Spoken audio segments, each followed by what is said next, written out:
Hello everybody and welcome back students watching. Today is another activity lesson. So in a moment we'll be back in our reading section. But first I want to check out the vocabulary with you. So now today we're going to two different parts of the world. And those are the two last countries, which are Australia and Asia. Those vocabularies are continent, platypus, kangaroos, koala, mountains, Tokyo. So those are the vocabularies. So now let's go into our pictures. First, you need to tell me what is Australia shaped like. Well, if you look from an upside down view, you will see it is shaped like a cat. If you see it from an upside down view, then it is a cat. Now, what will you see if you were to be on top of Australia? Well, in our globe, the equator that separates north from south almost cuts through Australia. So that's why it's called the land down under. So Australia is kind of shaped like a cat. And if you look at it from upside down view, you can see it. In Western Australia, it's the head, and Eastern Australia, the tail, and Northern, and the two parts that are sticking out from the Northern are the feet. Understand? Well, now, what about if we go deep down more and learn about what animals are there? Well, first animal that we're going to explore there is called the kangaroo. And the kangaroo is an animal, which is a mammal. This mammal has a pouch. It is mostly orange, by the way. Do you know what is a baby kangaroo called? A baby kangaroo is called a joey. Joey. Next is a koala. A koala is also an animal with a pouch. You could find the name of the baby koala later. But now let's just focus on the koala. Could you see? God created this color for the koala. Why? Because once it's already hanging in a tree, it could sleep through just about anything because people think it's just a rock and stuff. Now let's continue. Do you know where you might see a koala? You might see a koala at an Australian zoo. So the real name of the koala is the koala bear. Finally, I want to inform you about some mammals. This mammal lays eggs. The platypus, Ornithocetus anatinus, sometimes is referred to the duck-billed platypus, is a semi-aquatic egg-laying mammal endemic to Eastern Australia.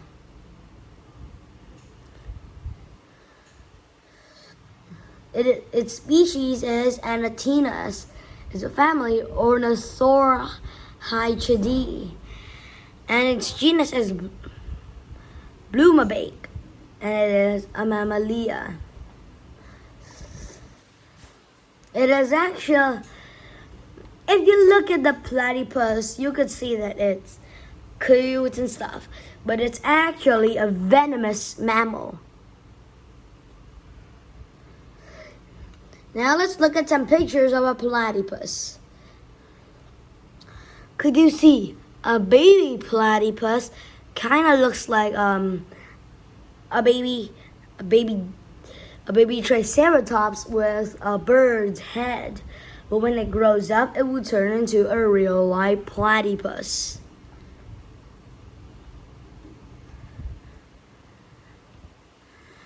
So now, do you know what platypuses eat? Well, since they're venomous and chewing through hard-skinned animals, they could eat just about any hard animal. They could eat whole tortoises. Deep down in the water, they eat parasites. So now, that was just a short trip. Now we're gonna get to a really long trip. What is this long trip going to be? Well,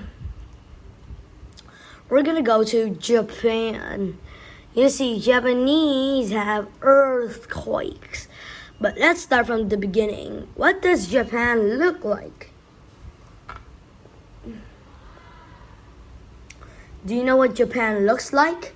Well, Japan, it kind of looks like the rainbow. Why? Because at the top of Japan, I see red, then orange, yellow, green, blue, purple, and tan. I see those 7 colors of the 7 colors in the rainbow. Now, let's see. It could come in all sorts of different types. Do you know the capital city of Japan?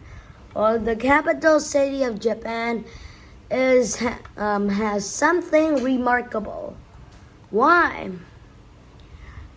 If you look closely to the buildings in Japan, you can see graffiti all of it. What is graffiti? Graffiti means just like some weird drawings on a board or maybe a house and something. That's graffiti.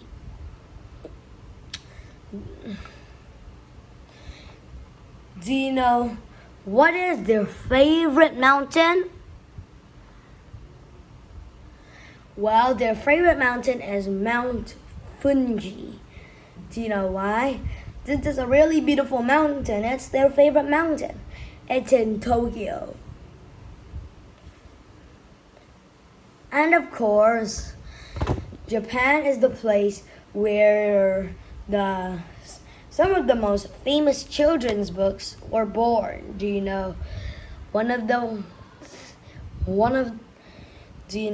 the stories, children's books that was born in Japan?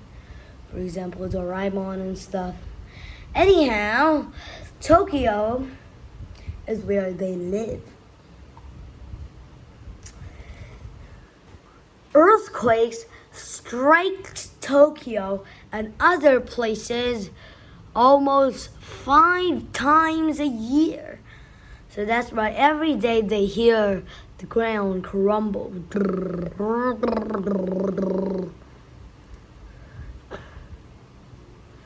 For example, magnitude earthquake hits Fukushima. That's a place. That's actually a place in Japan. But a magnitude earthquake is a really it is kind of a kind of earthquake that's not really strong. It's only damage is killing 4 and injuring more than 90.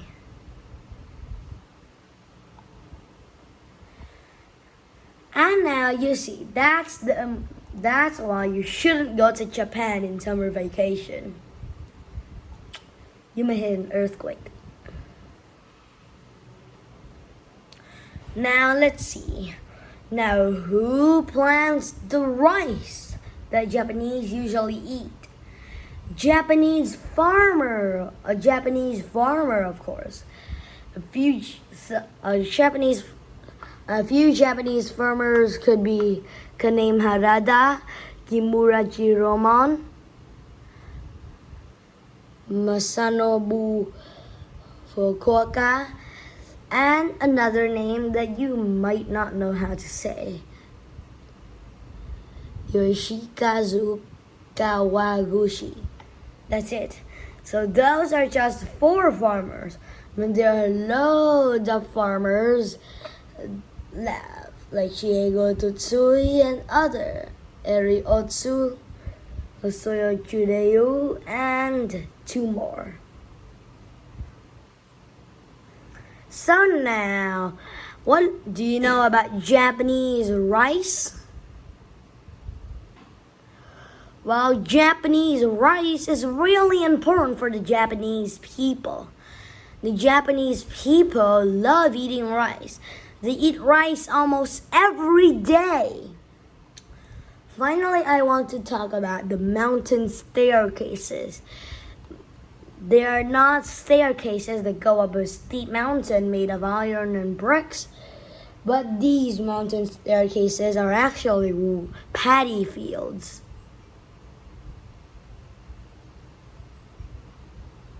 They're really long, by the way, but not as long as the Great Wall of China. Now, that's the end of our book. Now, I'm telling you some more. So now we're going to review the pictures and get into the more fun fact. Australia is almost big as the United States. Sometimes it's called the land down under. It is an island continent. Some of the countries that we have visited have been small, with many people living in them. But Australia is just the opposite. It is a big country with not many people. Australia has many interesting animals, such as platypuses, kangaroos, and koala bears. Japan. Our last stop in our trip is around the world is the country of Japan. Japan is made up of many islands. These islands are very mountainous. Tokyo is one of the largest cities in the world. People in Tokyo usually feel the ground shake a little every few days. This is because Japan has many earthquakes. The Japanese grow many good things, especially a lot of rice, because they eat rice every day. The farmers flood their rice fields with water. Rice has to have wet fields to grow well.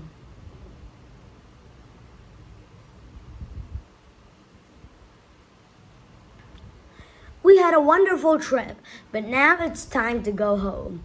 Maybe someday we can travel across America or around the world and again to see and learn more exciting things.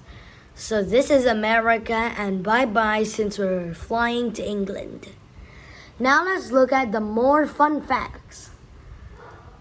The most 15 unbelievable facts that will make you buy a plane ticket to fly to Japan. That's an easy slogan I made up. So now let's see. Fact number 1. The oldest company in the world is in Japan. Gongogumi is the oldest operating business in the world. Established in 578, it specializes in the construction of temples and shrines. Interested in exploring Japan's temples, discovered Kanazawa aka Little Quito before everyone else does. Japan has the 11th largest population in the world. Fact 2. An estimated 126 million people live in Japan. Since 2011, Japan's population has noticeably been declining, mostly due to low birth rates. It says due to expensive child care, it is, and the difficulty of finding well-paying jobs. Traveling with your own kids, find out how to plan a family holiday in Japan.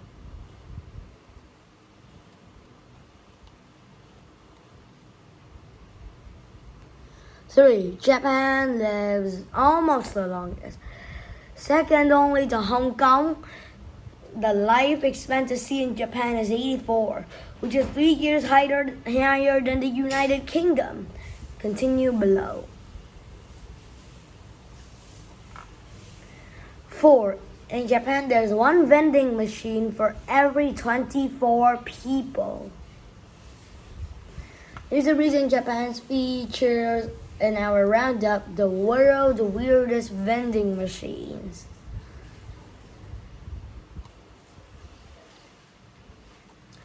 Nearly half the zippers worldwide are made in Japan.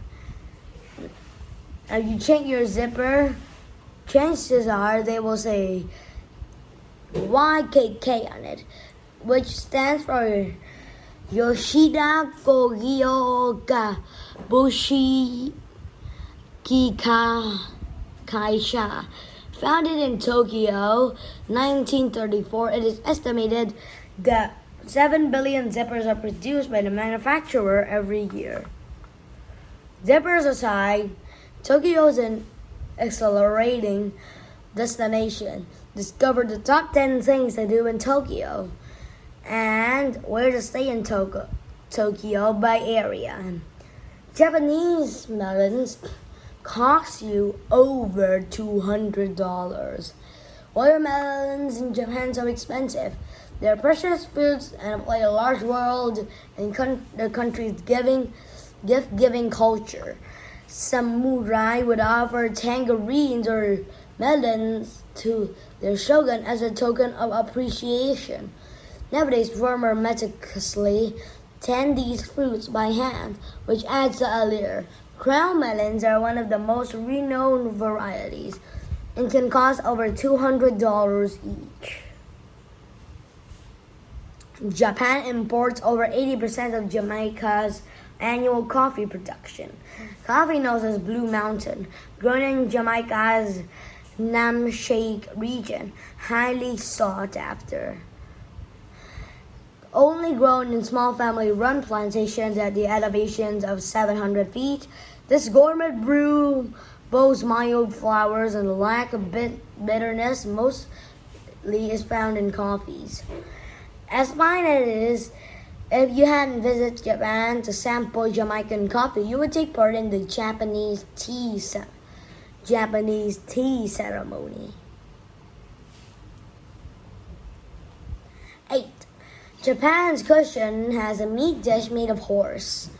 Basashi is a popular regional Japanese dish consisting of raw horse meat slices with ginger and onions.